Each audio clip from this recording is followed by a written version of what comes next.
Merci d'être avec nous sur les antennes de la télévision nationale. Au sommaire de ce journal, ce 28 décembre, les Guinéens sont appelés aux urnes pour le compte de l'élection présidentielle. À quelques heures du scrutin, les organisateurs sont face à la presse pour apporter plus de détails sur les contours de cette élection. Tous les acteurs impliqués dans le processus étaient présents. Fin abouquée de la campagne du Fonds de développement social et de l'indigence, les malades indigents sont entrés en possession de leur titre de prise en charge sanitaire. L'idée est d'assister les plus démunis en termes de soutien sanitaire.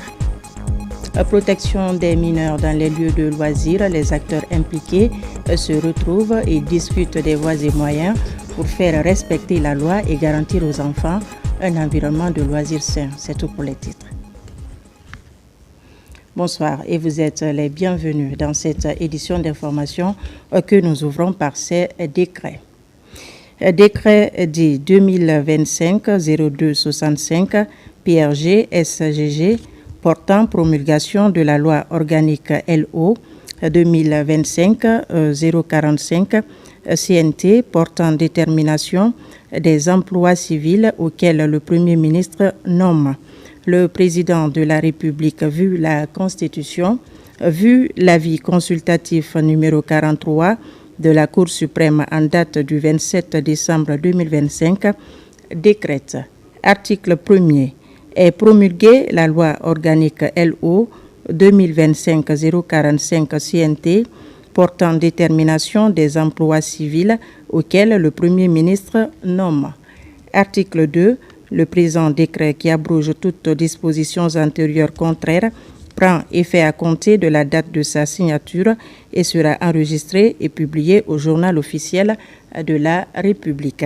Conakry le 27 décembre 2025, signé président Mamadi Doumbouya. Décret dit 2025-0266 PRG SGG portant promulgation de la loi organique LO 2025-042 CNT fixant la liste des fonctions civiles auxquelles le président de la République nomme. Le président de la République, vu la Constitution, vu l'avis consultatif numéro 42 de la Cour suprême en date du 27 décembre 2025, décrète. Article 1er. Est promulguée la loi organique LO 2025-042 CNT fixant la liste des fonctions civiles auxquelles le président de la République nomme. Article 2. Le présent décret qui abroge toutes dispositions antérieures contraires prend effet à compter de la date de sa signature et sera enregistré et publié au journal officiel de la République. Conakry le 27 décembre 2025, signé président Mamadi Doumbouya. Décret dit 2025-0267 PRG SGG portant promulgation de la loi ordinaire L 2025-044 CNT portant règles relatives à l'exercice du pouvoir réglementaire du Premier ministre.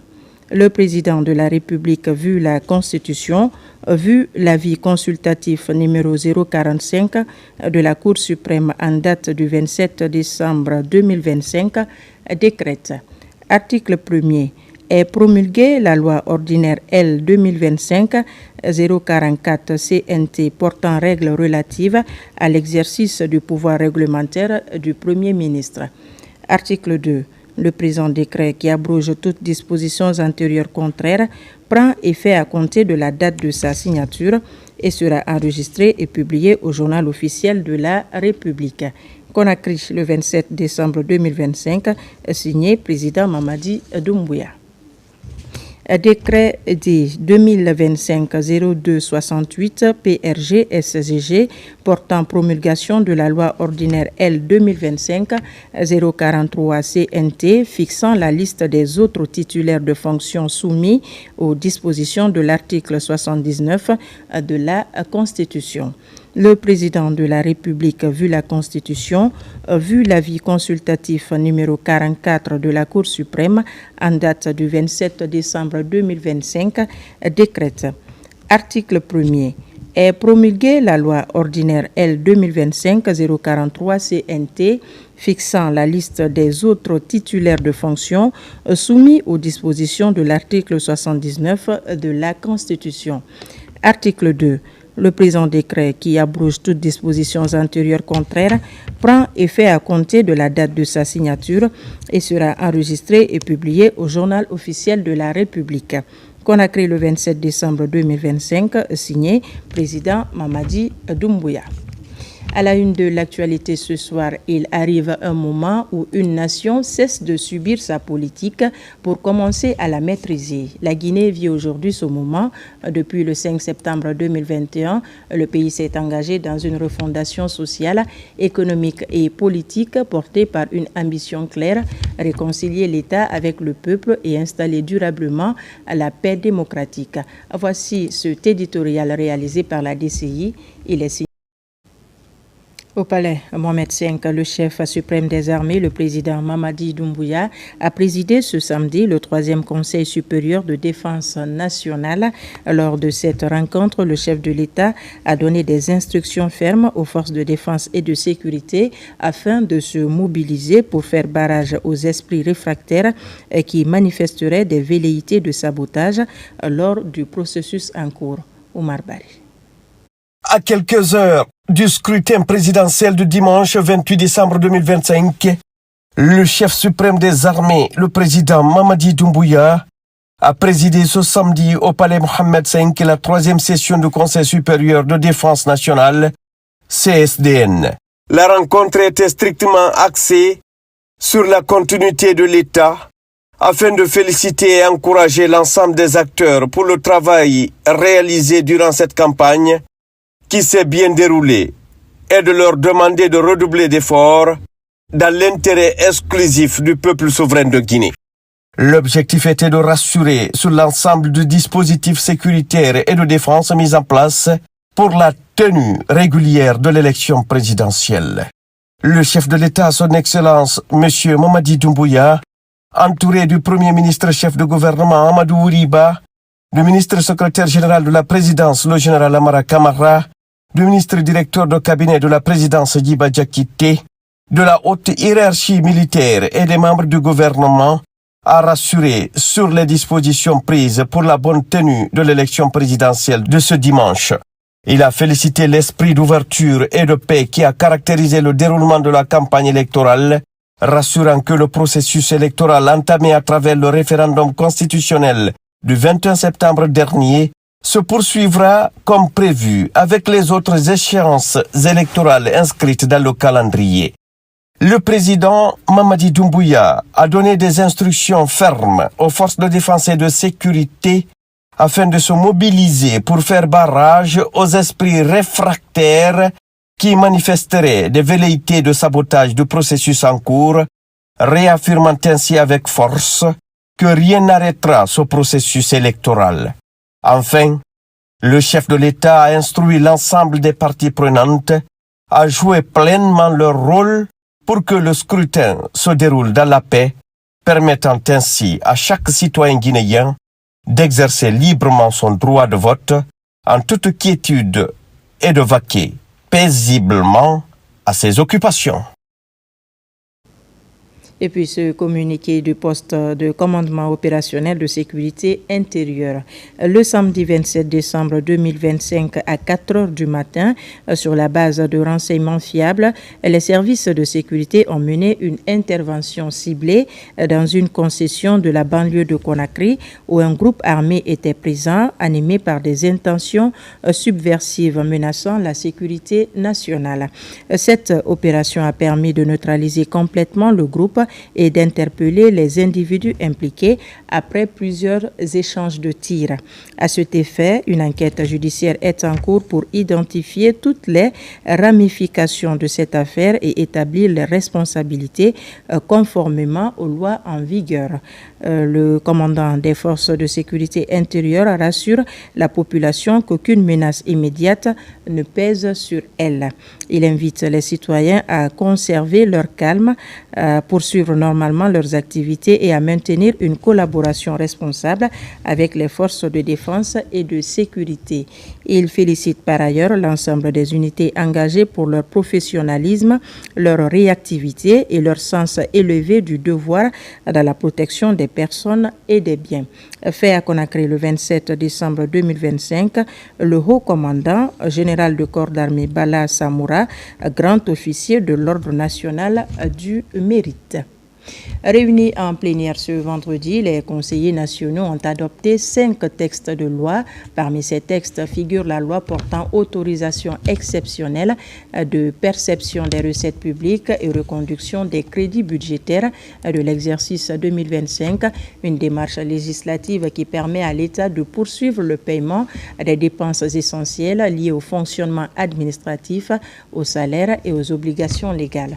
Robert Siditol. Ce sont 5 textes de loi qui ont fait l'objet d'examen et d'adoption au cours de cette plénière. Le premier, au contenu sobre et clair, porte sur la délibération exceptionnelle des perceptions des recettes publiques et reconduction des crédits budgétaires de l'exercice 2025. Son adoption à la majorité des conseillers nationaux présents révèle d'une nécessité impérieuse de garantir la continuité du fonctionnement de l'État et ses services en l'absence de l'adoption définitive de la loi des finances exercice 2026 avant le 31 décembre, conformément à l'article 125 de la Constitution. Les circonstances exceptionnelles n'ont pas permis au gouvernement de déposer la loi initiale des finances pour l'année 2026. Si cette loi n'est pas votée, la conséquence c'est que l'administration ne pourra pas financer le fonctionnement des services publics. Conséquemment, les travailleurs seront sans salaire, les pensionnés seront sans leur pension. La Constitution, heureusement, a prévu une procédure par laquelle il faut sortir de cette difficulté-là. C'est de prendre une loi autorisant la reconduction du budget de 2025 pour permettre que dans les 3 premiers mois, le gouvernement puisse fonctionner correctement. La deuxième loi adoptée est relative à la fixation de la liste des emplois civils auxquels le président de la République nomme. Cette loi vient répondre à l'exigence fondamentale de la gouvernance transparente et démocratique. Dans un régime dit militaire et transitoire qui prend quand même le courage de limiter les prérogatives de nomination du chef de l'État dans une loi. Certes, on dit que ça va très loin, mais ça pourrait être ne même pas figurer dans une loi et à ce moment-là, il nomme qui il veut, où il veut, comme il veut. Mais c'est une loi de courage qui dit que le chef de l'État assume pleinement, en tout cas dans cette phase d'élaboration des normes qui vont conduire notre pays vers une démocratie ouverte et vers un développement durable, que nous acceptons, avec votre concours bien entendu, d'élaborer une loi qui encadre le pouvoir réglementaire du chef de l'État. Quel que soit le niveau où cette proposition de loi, où ces nominations vont, c'est quand même restrictif. Autre loi adoptée, celle relative à l'exercice du pouvoir réglementaire du Premier ministre, découlant directement de l'article 83 de la Constitution. Structuré en 7 chapitres, vise à renforcer la clarté juridique, la cohérence de l'action gouvernementale et la transparence administrative. Il précise d'abord le principe général de compétence du Premier ministre, chef constitutionnel de l'administration, qui exerce également le pouvoir réglementaire pour 1. Assurer l'exécution des lois et décisions de justice, 2. Diriger et coordonner l'action publique, 3. Harmoniser l'action du gouvernement. La plénière a aussi permis d'adopter la proposition de loi organique fixant la liste des fonctions civiles auxquelles le Premier ministre nomme, ainsi que la proposition de loi ordinaire fixant les autres titulaires de fonctions soumises aux dispositions de l'article 79 de la Constitution. Le Premier ministre a visité 2 unités industrielles de fabrication de médicaments à Manéa et Moribaya, à des investissements salués par le chef du gouvernement et qui traduisent la volonté des autorités de renforcer la production locale et de réduire la dépendance aux importations. Compte rendu Hadi Kamara du bureau de presse de la primature. Très tôt ce matin, le Premier ministre chef du gouvernement s'est rendu à Manéa Bentouraya. Ici, l'air est filtré, les gestes sont précis. Dans cette unité industrielle, on ne fabriquera pas de simples produits, mais des biens de première nécessité, des sérums, du paracétamol, des solutions comme l'Oracel pour lutter contre la déshydratation infantile. Amadou Ouriba observe, puis il questionne, et l'ingénieur donne des explications. Nous allons produire des sérums, donc sérum salé, sérum glucosé, ringer lactate. Nous allons produire aussi d'autres formes de perfusables, comme par exemple le ciprofloxacine, métronidazole, paracétamol, qui sont tous des perfusables. Cap sur la sous-préfecture de Mouribaya, située dans la préfecture de Forêt-Caria. Le paysage industriel change, mais l'objectif reste le même. C'est une unité qui va produire une large gamme de comprimés génériques, des médicaments essentiels qui doivent devenir accessibles à tous. Pendant un an, a fait 120 produits lorsqu'on commence la production. Pendant un an, 120 produits, ça va couvrir la consommation de la Guinée de ces produits-là. Après une année, la Guinée va arrêter à importer 120 produits-là que nous avons produits dans notre usine. Adossé à une politique de développement industriel, le Premier ministre chef du gouvernement rappelle que le privé apporte l'innovation et l'efficacité pour faire de la Guinée un hub de la production pharmaceutique. Les unités industrielles pourront nous permettre d'exporter des produits made in Guinée dans les pays environnants et peut-être pas demain ou après-demain pour aller plus loin. Donc c'est un processus extrêmement important qui cadre parfaitement avec la vision stratégique du président de la République qui s'inscrit dans le cadre du programme Simandou 2040, à savoir avoir une économie diversifiée qui permet de créer des nouvelles chaînes de valeur, d'encourager l'employabilité des jeunes, et je pense que c'est un cercle vertueux qui est en train d'émerger, d'où la nécessité pour les pouvoirs publics à tous les niveaux de changer et d'aller dans un autre mindset pour encourager l'investissement à l'intérieur du pays. Et je pense que ces exemples montrent qu'il y a des personnes de nationalité guinéenne ou étrangère qui se donnent la peine d'investir en Guinée. Cette vision rejoint celle d'autres grands projets structurants pour le pays où la coopération entre l'État et les investisseurs est cruciale pour le développement tout en créant des emplois. De son côté, la ministre de l'Industrie et des PME a récemment procédé au lancement officiel des activités de l'usine de fruits de Kankan. Dr Diaka Sidibé a exprimé l'engagement du gouvernement à réaliser des unités industrielles à travers tout le pays. Pour plus d'informations, suivez cet élément de reportage de Ali Badara Kondé. C'est une nouvelle ère qui s'ouvre pour l'agro-industrie en Haute-Guinée. À Kankan, précisément dans le quartier Kankankoura, l'usine Guinea Fruits Corporation démarre officiellement ses activités sur l'impulsion des autorités du pays. La ministre de l'Industrie et des PME, Dr Diaka Sidibé, est revenue sur l'engagement du gouvernement. La relance des unités industrielles en République de Guinée est d'abord une initiative présidentielle sous le leadership du président Mamadi Doumbouya qui, depuis les premières heures, a compris que l'industrialisation est un levier stratégique de développement pour notre nation. Nous avons procédé à la mise en marche des machines de l'unité afin de procéder à ce premier prélancement test pour nous.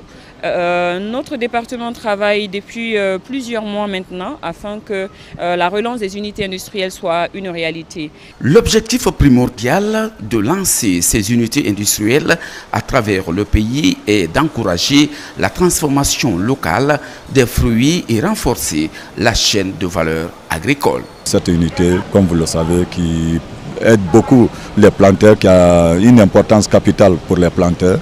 Et sur le marché aussi de consommation, vous savez bien que les jus qui se trouvent sur le marché, généralement, ce sont les mélanges chimiques.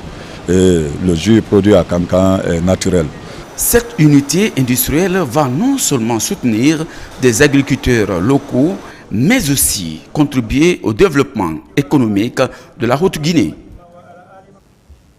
J-1 de l'élection présidentielle en Guinée, le ministre des Affaires étrangères a rencontré les observateurs électoraux accrédités en Guinée, un groupe de délégués dont la Mano River Union, la CEDEAO, l'Union africaine et l'Organisation internationale pour la francophonie. Le point avec Makeme Donzo et Sekou Sissoko. Une visite de courtoisie pleine de sens, de responsabilité et de respect, le tout dans une ambiance totalement détendue. À quelques heures du vote, au compte de l'élection présidentielle, dans cette salle, des émissaires de plusieurs organisations internationales reçoivent le chef de la diplomatie guinéenne pour une séance de travail. Dr Kouyaté les invite à remplir leur mission en toute transparence et à dénoncer toute immixtion dans leur travail. Vous avez un groupe ici qui est déterminé de vous accompagner sur les offres que vous avez faites. Parce qu'on est arrivé jusqu'ici par la volonté du gouvernement. Ça, c'est sûr. Ça ne veut pas dire qu'on est là pour appuyer le gouvernement, mais certainement, on était arrivé ici, on était bien accueillis, on se sent guinéen.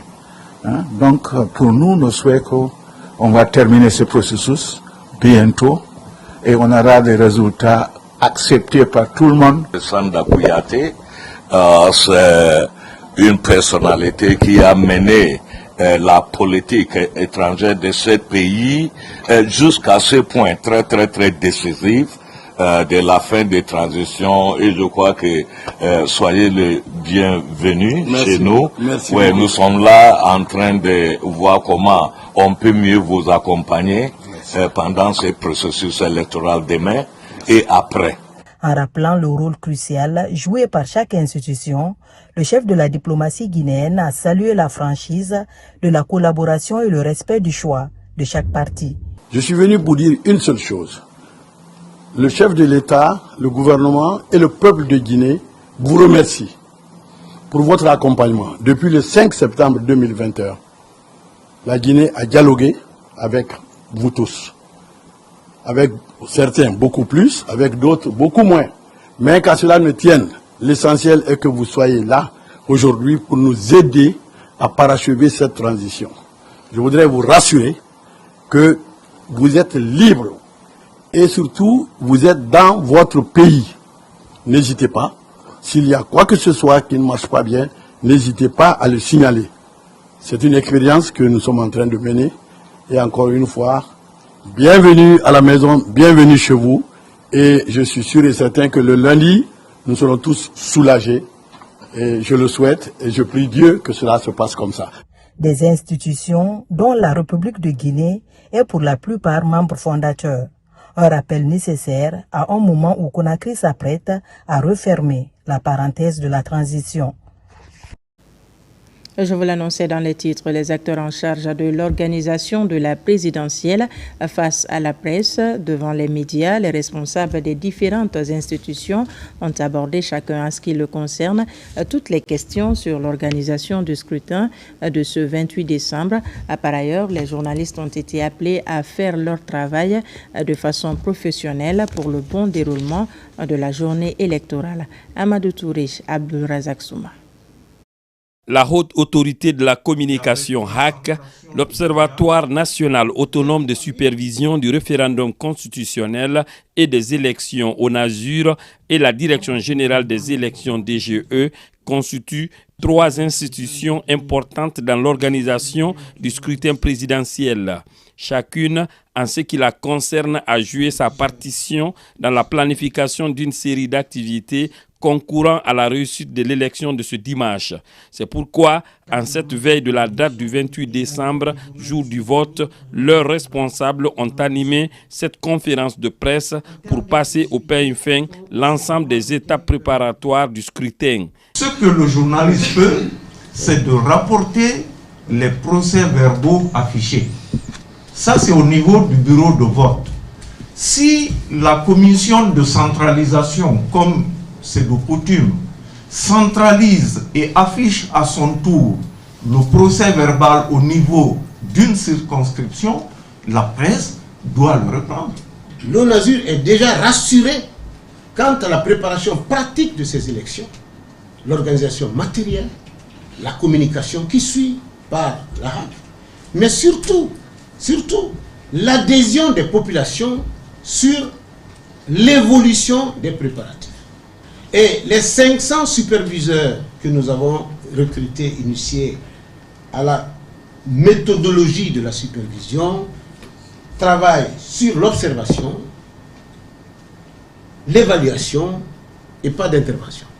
Incidemment, ces évaluations nous sont remontées et nous permettent, après la proclamation des résultats provisoires, d'intervenir maintenant auprès de la Cour suprême pour le rapport final d'appréciation.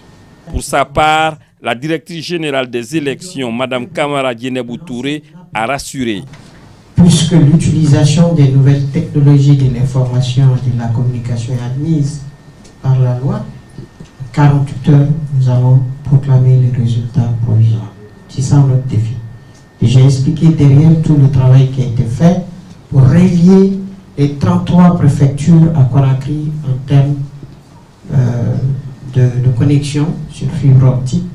Et je suis dans cette salle, on m'envoie des messages. Il faut que vos directeurs mettent le carburant dans les groupes pour les antennes, pour relier l'information. Donc nous allons relever le défi. Cette rencontre avec la presse nationale et internationale vise à faire toute la lumière et marquer la transparence démocratique autour du processus électoral à quelques heures du scrutin.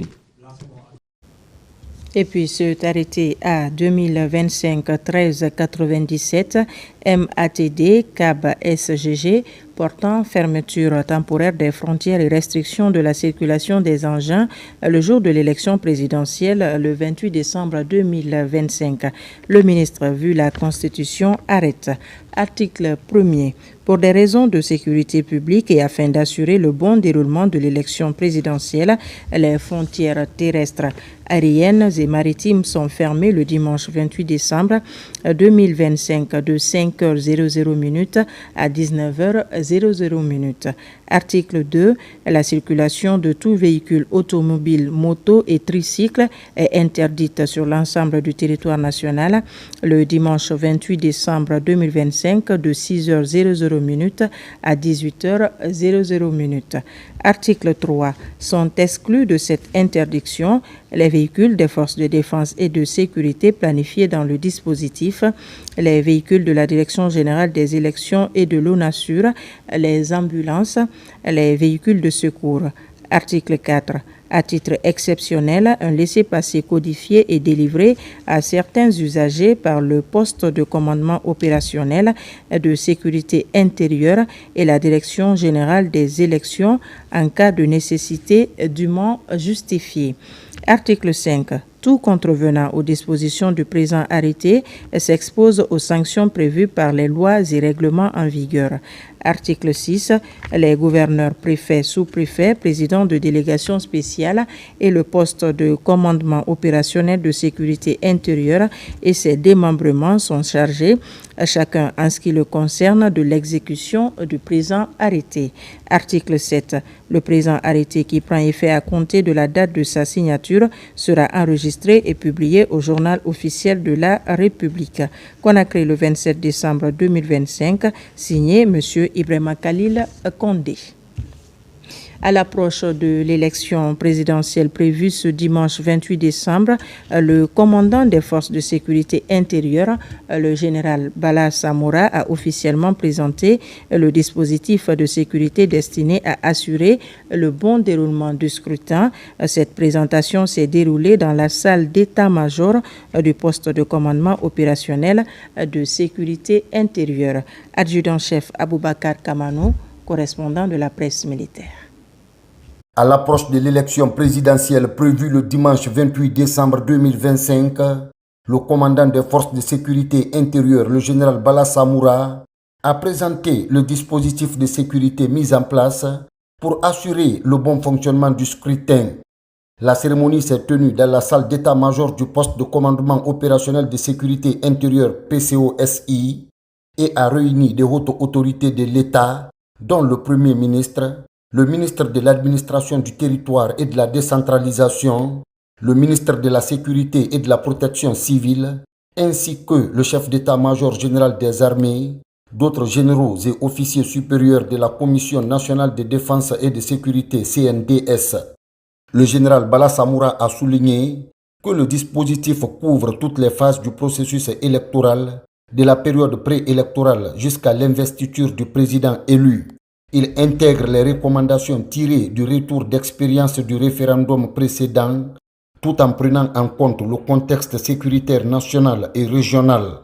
Cette approche vise à améliorer la coordination entre les forces engagées et les acteurs impliqués dans la conduite de l'élection, garantissant ainsi un commandement unifié à tous les niveaux opérationnels.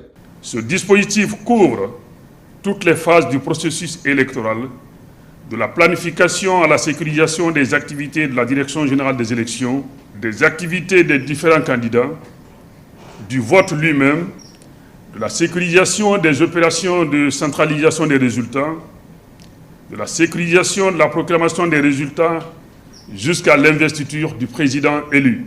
Je tiens à vous rassurer que chaque citoyen pourra voter librement dans son bureau de vote, que les bureaux de vote et le matériel électoral seront sécurisés, que les forces de défense et de sécurité agiront dans le respect des lois et des droits humains. La sécurité de ce scrutin dépend non seulement de nos forces de défense et de sécurité, mais également de vos attitudes, de celles des acteurs politiques, ainsi que du respect mutuel entre tous les Guinéens. Je vous demande de continuer à faire preuve de civisme et de responsabilité durant cette période cruciale, en respectant scrupuleusement les consignes de sécurité générale jusque-là observées au cours de cette campagne électorale, laquelle s'est déroulée sans incident, sans blessés et sans dégâts matériels. S'agissant des forces de défense et de sécurité, je leur adresse mes vives félicitations pour leur professionnalisme et les exhorte à maintenir la même rigueur et le même sens de devoir dans l'exercice de l'ensemble de leur mission.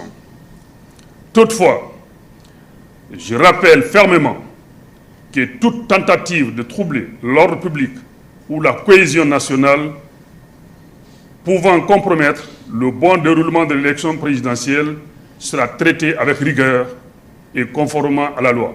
Nos forces de défense et de sécurité sont prêtes et déterminées à accomplir leur mission. Votre mission, assurer l'intégrité territoriale de la République de Guinée, assurer également, disons, la stabilité des institutions. Nous engageons un processus nouveau dont le résultat pour l'essentiel sera mis au compte, disons, de l'attitude des forces de défense et de sécurité de la République de Guinée, d'avoir su gérer une transition politique, d'avoir su éviter des écueils, des pièges qui auraient amené le pays à se retrouver encore avec ses démons du passé. Pour garantir l'efficacité de cette mission sécuritaire majeure, plusieurs actions préparatoires ont été entreprises. Cela inclut le renforcement du maillage territorial par la création de nouvelles unités, des exercices de simulation pour gérer d'éventuels incidents, ainsi que des séances d'entraînement spécifiques pour chaque composante des forces de sécurité, y compris le GIGN, unité d'élite de la gendarmerie spécialisée dans les interventions en situation de crise grave et la lutte contre le terrorisme, ainsi que les unités de maintien de l'ordre.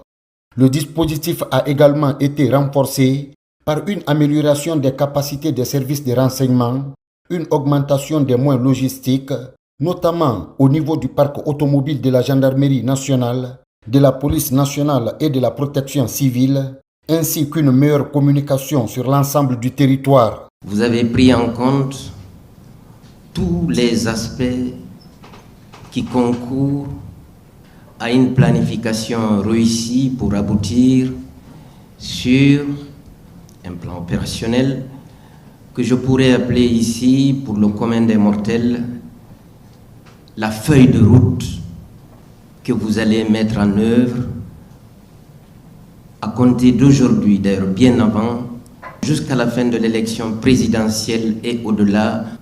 Et vous avez pris en compte également le contexte régional. Et vous avez engagé l'ensemble des forces de notre pays, qu'il s'agisse de l'armée, de la gendarmerie, de la police, de la douane, des conservateurs de la nature.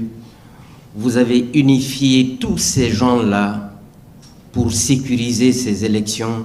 Ça, c'est un aspect qui est fondamental. Et on est tous assurés qu'on peut aller voter tranquillement le 28 décembre 2025. Suite au décret de convocation du corps électoral, la présidentielle du 28 décembre 2025, en qualité du ministre de l'administration du territoire et de la décentralisation, c'est avec un grand plaisir et une satisfaction entière d'écouter le déroulement de ce plan opérationnel qui me donne une satisfaction. Je parle sur la langue des observateurs nationaux et internationaux lors du scrutin référendaire, qui a donné une satisfaction entière à tout le peuple de Guinée, à tous les observateurs, suite à votre professionnalisme dans l'exécution de cette noble mission comme ça confiée. Je vous demande alors, de la manière dont vous avez exécuté la mission de sécurisation du référendum, je vous exhorte aux mêmes dispositions pour la présidentielle de 2025, le 28 décembre.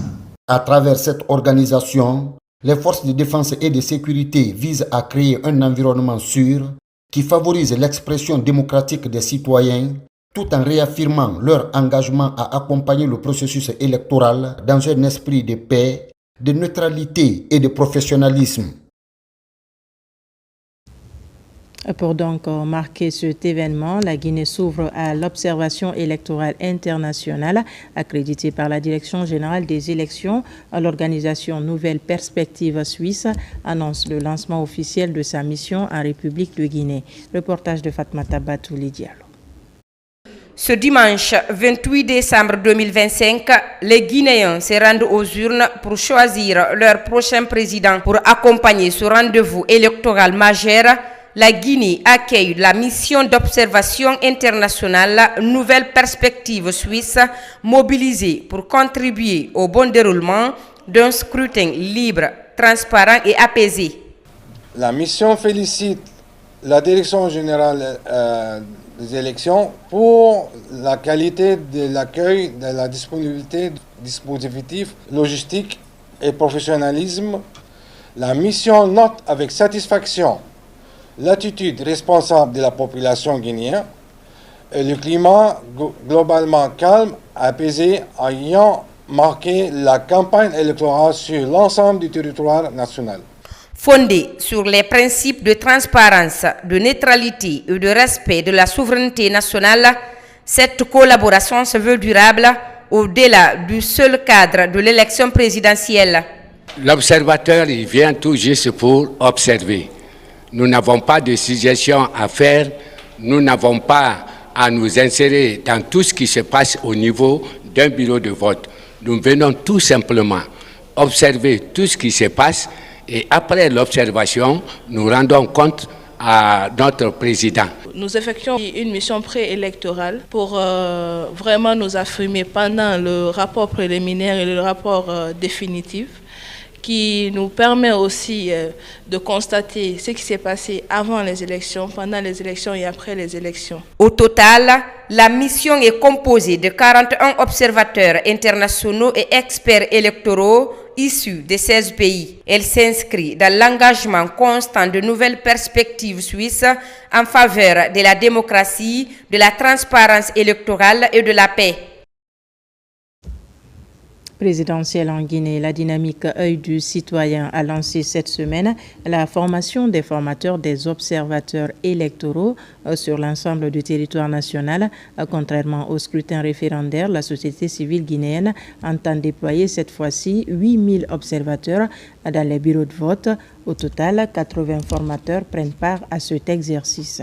Explication Abdoulaye Diallo. La dynamique œil du citoyen a lancé à Conakry la formation des formateurs, des observateurs électoraux déployés sur l'ensemble du territoire national. Avant leur déploiement sur le terrain, le président du CNOCS leur a adressé un message de sensibilisation et d'engagement. Il n'y a pas sur le terrain CNOCS, il n'y a pas Pécune, il n'y a pas Konasok, il n'y a pas Rose.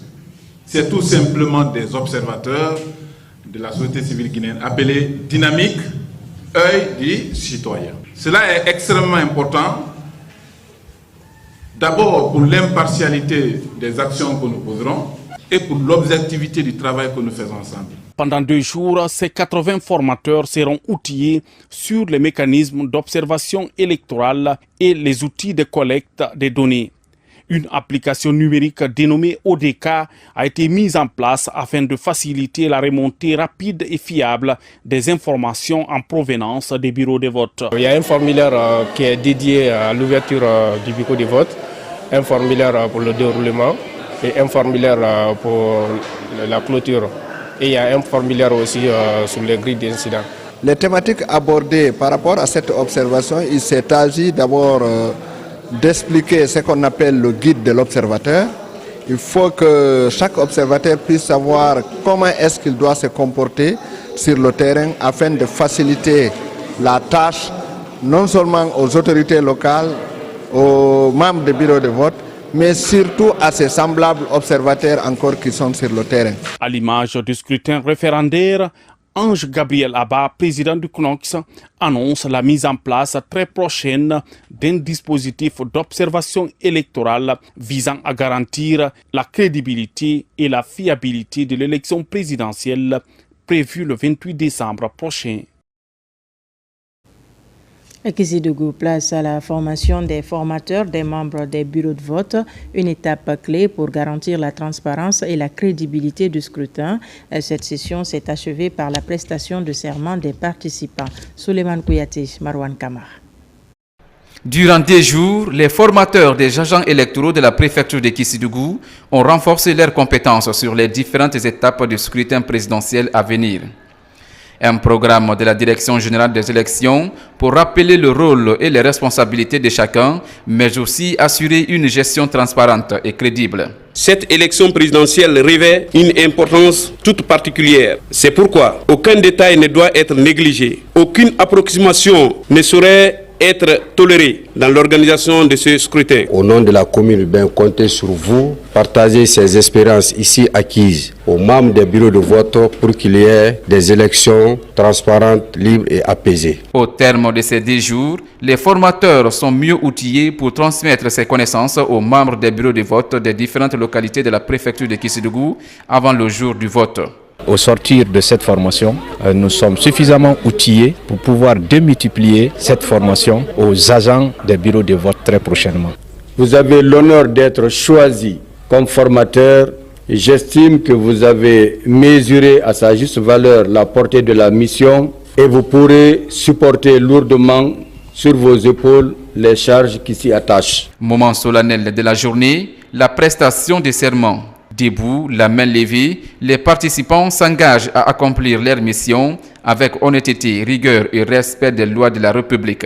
La prestation de serment est une promesse solennelle sur l'honneur, la dignité, l'honnêteté, l'indépendance et la sincérité. À travers cette initiative, la Direction générale des élections compte réduire les erreurs techniques et renforcer la transparence du processus électoral dans les préfectures du pays.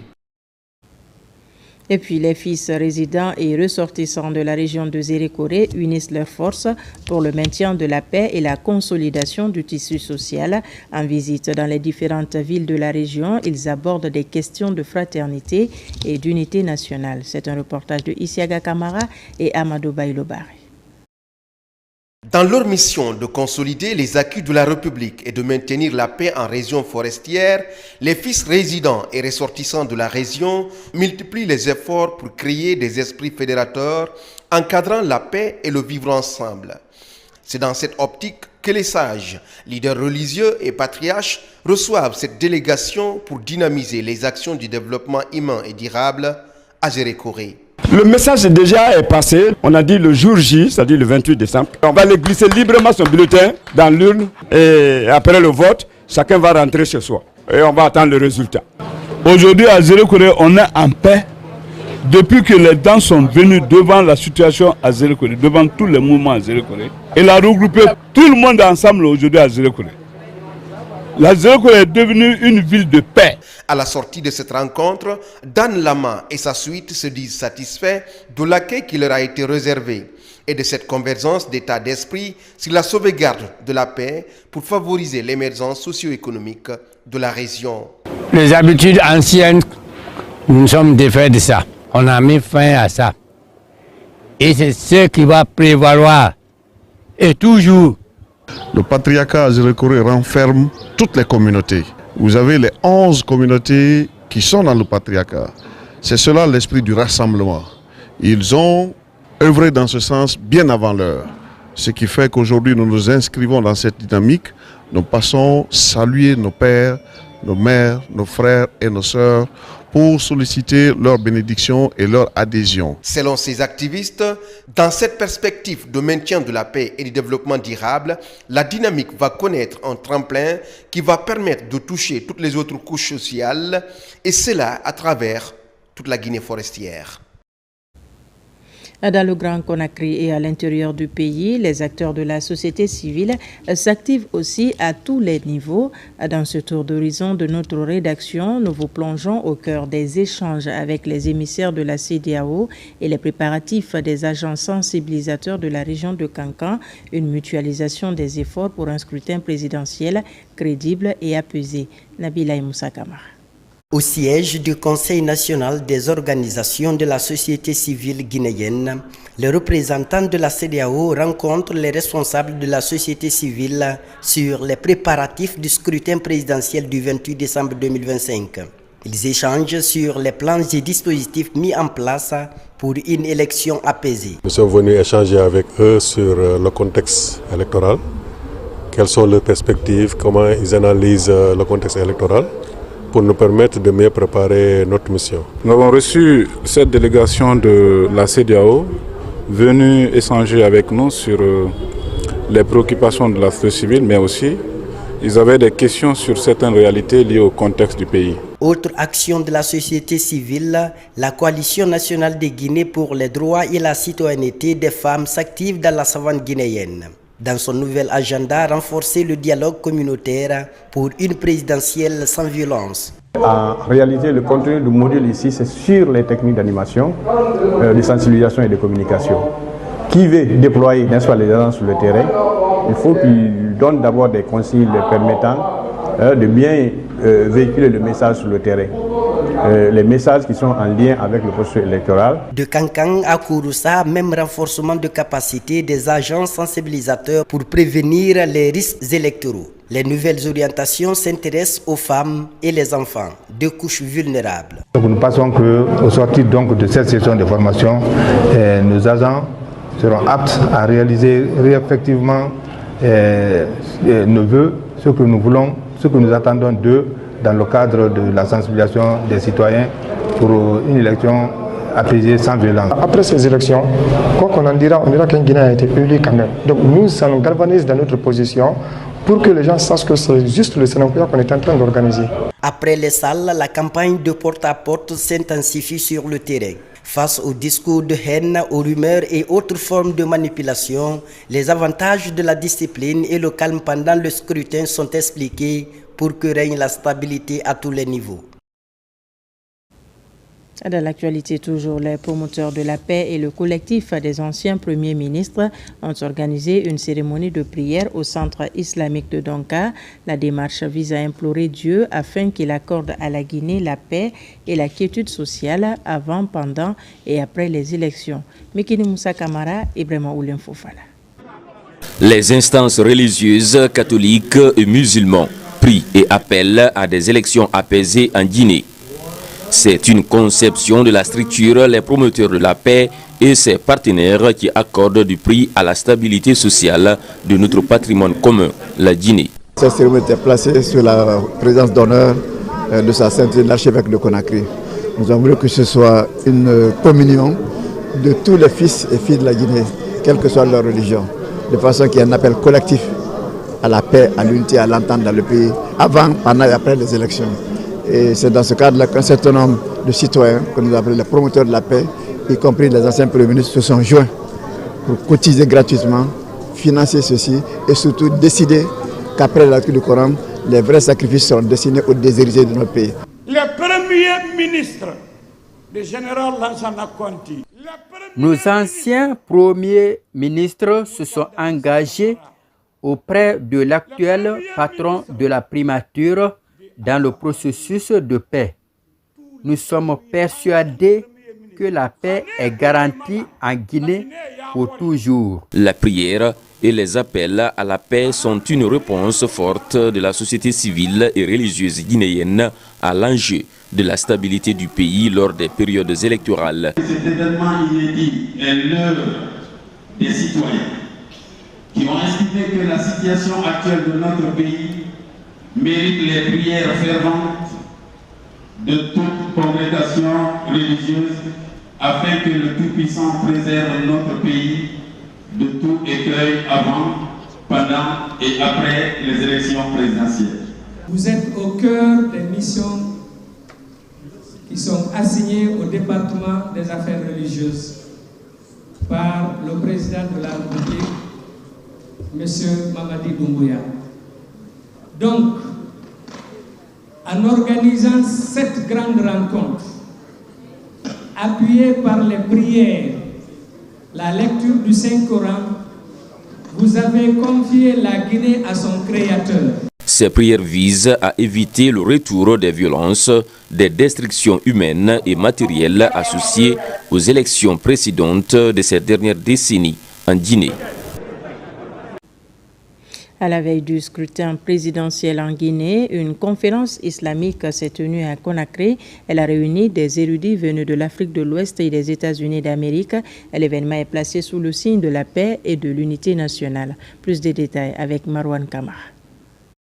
À l'esplanade de la grande mosquée Faisal de Conakry, ils sont venus nombreux, les fidèles musulmans, pour assister à cette conférence islamique internationale.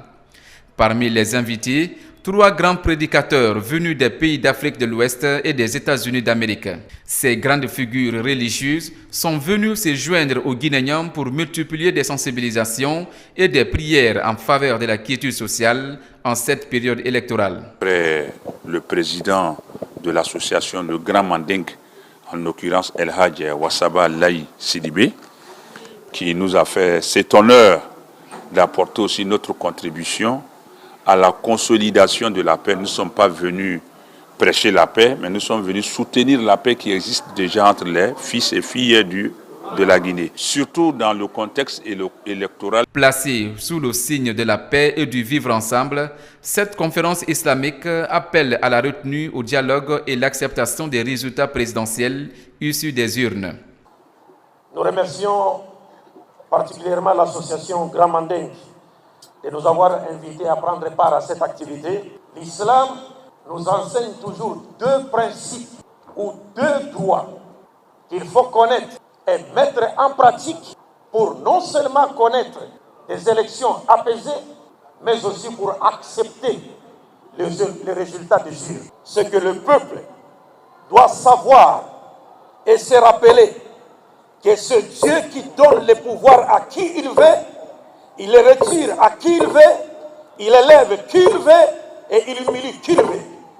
Quand Dieu décide quelque chose, quand tu vois ça, respecte ça, tu continues à respecter, parce que ça, c'est la volonté du bon Dieu. J'ai pris Dieu que le message la passe partout du bon, pas seulement la Guinée.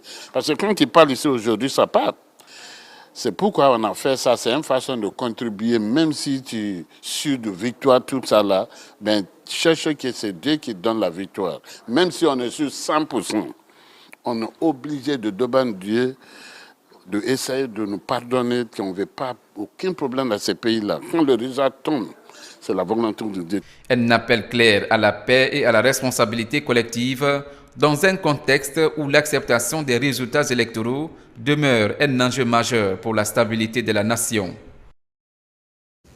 À quelques heures nous séparent donc de l'élection présidentielle et la jeunesse guinéenne se retrouve au cœur d'une vaste campagne de sensibilisation sous l'égide du Conseil national des jeunes de Guinée, en toile de fond, promouvoir une bonne conduite avant, pendant et après la période électorale. Diarra Diallo, Aminata Kourouma. Après l'abbé Farana et Zérékoré, la campagne de sensibilisation du Conseil national des jeunes de Guinée se poursuit à Conakry où des jeunes de divers horizons sont invités à adopter des comportements responsables tout au long du processus électoral et à devenir des ambassadeurs de paix au sein de leur communauté. Participer à une élection est exercer un droit sacré, mais aussi un devoir citoyen. Cela exige maturité, respect et engagement. Souvent majoritaires lors des mobilisations politiques, les jeunes sont aussi les plus exposés aux manipulations et aux discours de haine. En les plaçant au centre du processus électoral, le Conseil national des jeunes de Guinée entend transformer ce défi en opportunité. Nous sommes jeunes, nous ne devons pas nous laisser manipuler par les politiques.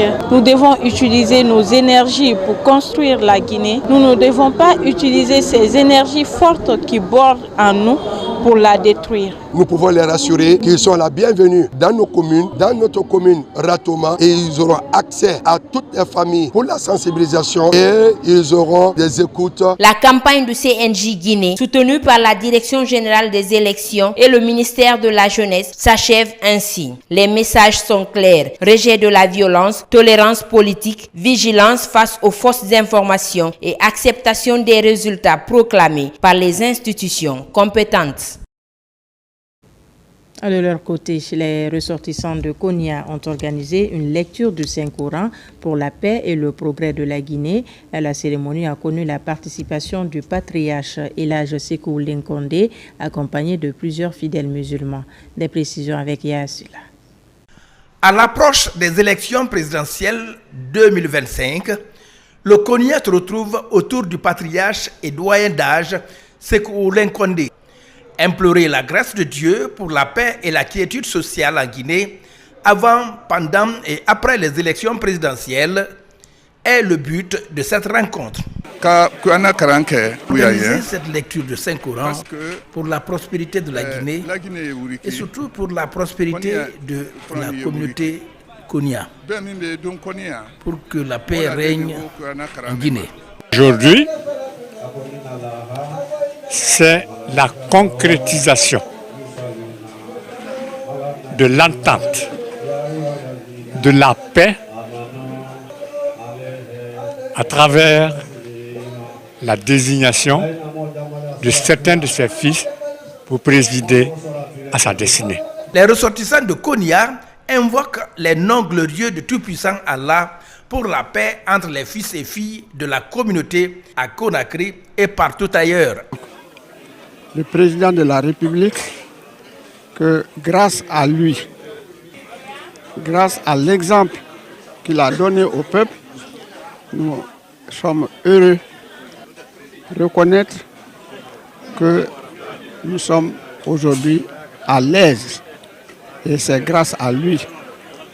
Le bénissons. Désormais, sous la conduite de Ibrahim Kourouma, président de la coordination nationale, et son adjoint Mohamed Kamara, les ressortissants de Konya regardent la même direction pour la paix et le développement. Pendant ce temps, sur un autre plan, le Fonds de développement social et de l'indigence a bouclé et abouqué sa campagne de remise des titres de prise en charge sanitaire aux malades indigents. Là-bas, des malades sélectionnés dans toutes les préfectures de la région ont bénéficié de ces documents. L'idée est d'assister les plus démunis en termes de soutien sanitaire. Moussa Kouyaté. C'est ici, dans la salle de conférence de la préfecture, que les malades indigents de la région de Boké ont reçu leur titre de prise en charge sanitaire. L'événement a mobilisé autorités locales et cadres du Fonds de développement social et de l'indigence. Visiblement émus et fatigués par la maladie, les bénéficiaires ont exprimé leur reconnaissance à l'endroit du chef suprême des armées. Je vous remercie pour m'aider à notre papier. Je veux remercier le président, le remercier très fort. Il n'y a pas de moins. Nous sommes désormais dans un pays où l'État protège. Nous sommes désormais dans un pays où l'État ne promet pas, mais il agit. Où le président de la République ne parle pas, mais il pose des actes. Nous sommes désormais dans un pays où l'humain est au centre de la préoccupation des politiques publiques. Pour les autorités locales, ces efforts doivent se poursuivre pour sauver davantage de citoyens en manque de moyens. Je demande à ce que l'équipe descende dans les autres communes de la Guinée, de la commune, de la préfecture, de la région, les villages les plus reculés. Il y en a encore des indigents qui sont en train de certainement mourir par manque de prise en charge, de possibilité de se traiter à l'intérieur du pays.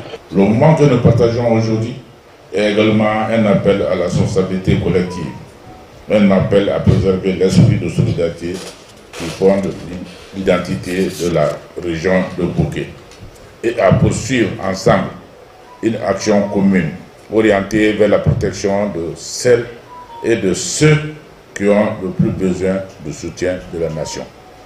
Durant 3 semaines, les agents du Fonds de développement social et de l'indigence ont sillonné les 7 régions administratives du pays pour porter assistance aux malades indigents. Des personnes qui sont dans des situations difficiles et qui méritent un suivi attentif et particulier. Autre titre de ce journal, face aux dangers qui guettent les enfants dans les lieux de loisirs, l'Office national des loisirs, la police, la justice et les tenanciers des lieux de loisirs parlent de la protection des mineurs. Objectif, faire respecter la loi et garantir aux enfants un environnement de loisirs sain et protecteur. Des précisions avec Marie-Angélique Bangoua.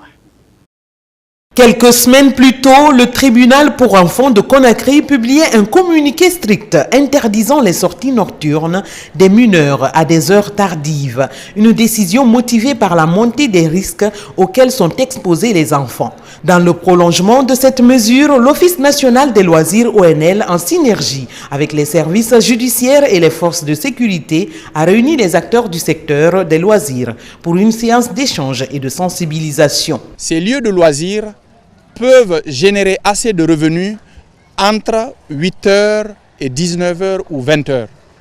Et pour tous ceux qui peuvent tirer de ces mineurs-là, ça peut se passer là parce que c'est pourquoi il y a des loisirs pour enfants. Nous avons également échangé avec ces tenanciers-là, mais également les services de sécurité pour parler des enfants surtout qui sortent sans accompagnement parental. Cette rencontre a permis à l'ONL de rappeler aux tenanciers d'établissements de loisirs le contenu et l'esprit du Code de l'enfant, ainsi que les directives fermes du parquet spécial du tribunal pour enfants de Conakry. Gérer un parc d'attractions, c'est orchestrer le plaisir, c'est donner du plaisir aux enfants, c'est un métier vraiment gratifiant.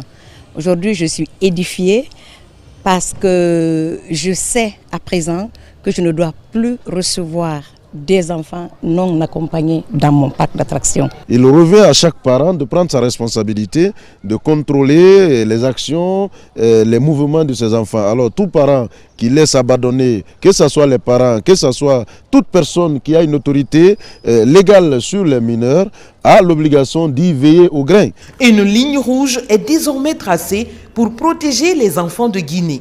Désormais, après 22 heures, aucun mineur ne doit se retrouver seul dans un lieu de loisirs. C'est une grande avancée majeure pour l'éducation nationale. La transformation numérique du système éducatif devient de plus en plus une réalité en Guinée. Dans la région de Mamou, plus de 3000 tablettes sont mises à la disposition des enseignants. Pendant 3 jours, ils apprennent comment naviguer sur la plateforme numérique contenant de nouveaux programmes. Abdelaziz Baldé. C'est une valeur ajoutée immense pour le système éducatif en Guinée. Après la révision des programmes et sa mise à disposition, maintenant place à la distribution de tablettes numériques dans les différentes écoles du pays. À Mamou, une cinquantaine des enseignants venus de plusieurs préfectures prennent part à l'utilisation de Learning Passport, une plateforme numérique développée par le MIPUA. Nous attendons à l'issue de cette formation que les participants puissent être vraiment capables d'utiliser cette plateforme à travers leurs propres tablettes, leurs propres ordinateurs, leurs propres smartphones pour d'abord préparer les leçons ou alors pour encore réviser, voir aussi comment d'autres enseignent et en même temps et aussi comment utiliser cette plateforme en situation de classe pour enseigner les élèves. Plus de 3000 tablettes sont distribuées pour 100 écoles publiques pour cette première phase. Elles renferment tout le support pédagogique produit par les cadres du NURAP.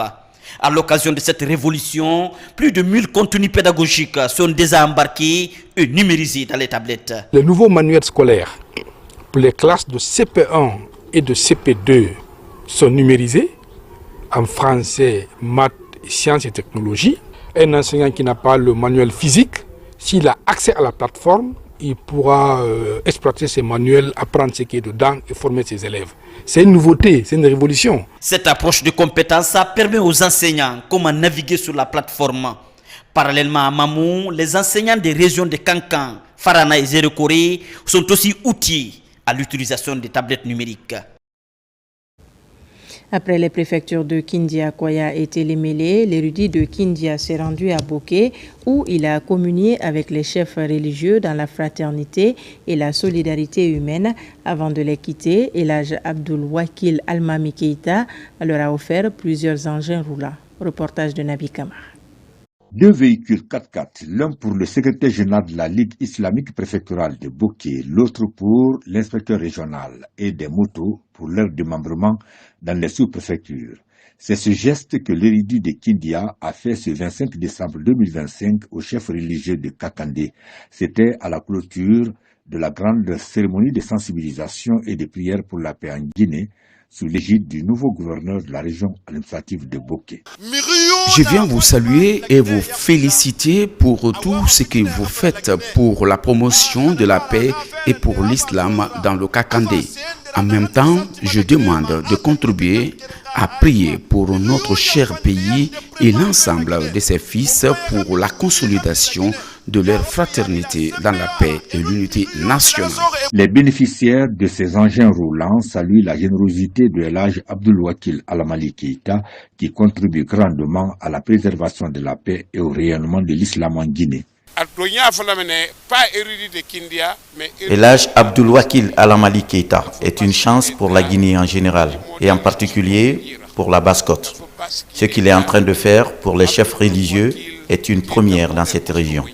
Dieu soit loué. L'érudit de Kindia, Elhaj Abdul Wakil Almami Keita, poursuit ainsi ses œuvres humanitaires et entreprises dans la région administrative de Kindia depuis plusieurs années déjà.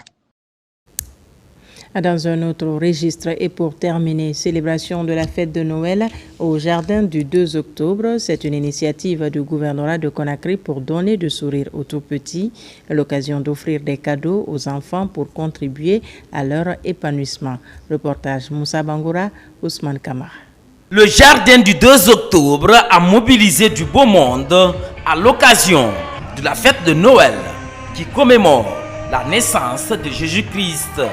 Dans cet espace de divertissement, la mobilisation est assurée par le gouvernorat de Conakry pour partager la magie de Noël. Cette célébration consiste à offrir du sourire aux enfants à l'orée de la nouvelle année.